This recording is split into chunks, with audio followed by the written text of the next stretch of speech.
যে ড্রামে মুরগি রাখেন, মরা মুরগি, ওটা একটা ডিক্লারেশন দিবেন যে মৃত মুরগি সংরক্ষণ করা হয়েছে কি ডিসপোজ করার জন্য।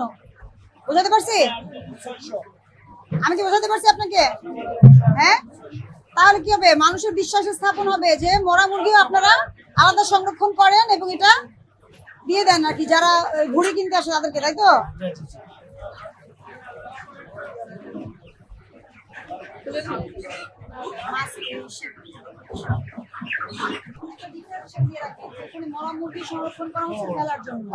কেন জানেন? আমি বলি আপনাকে, এটা দরকার। এটা ট্রান্সপারেন্সি, যে আপনি মরা মুরগিতে সংরক্ষণ করছেন, এটা ঘোষণা দিচ্ছেন, একজন ভোক্তা কিন্তু আসলে বুঝবে।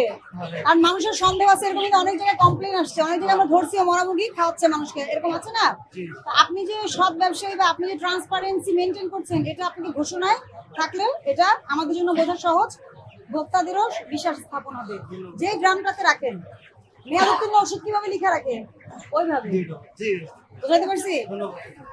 আর ফ্রিজ রাখবেন না, যারা লাইভ ওয়েটে মুরগি বিক্রি করে তাদের জন্য ফ্রিজ না, ঠিক আছে?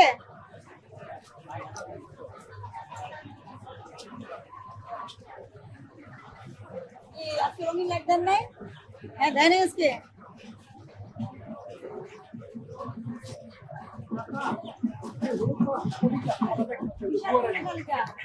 মুরগি মরলে কোথায় রাখেন? সকালে ফেলে দেন। কোথায় ফেলে দেন? ডাস্টবিনে ফেলেন। একজন বলতেছে যে নিয়ে যায় লোকজন এসে, আপনি বলতেছেন ডাস্টবিনে ফেলেন।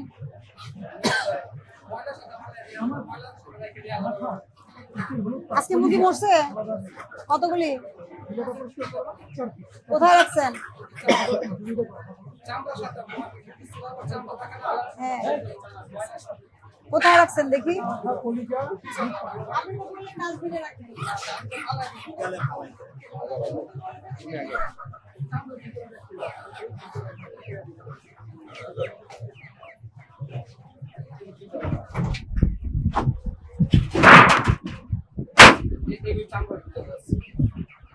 চামড়ার ভিতরে?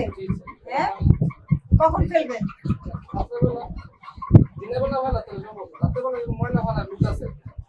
আমি তো সেটাই তো ওনারা বলতেছিল, আপনি তো ভিন্ন কথা বলছেন।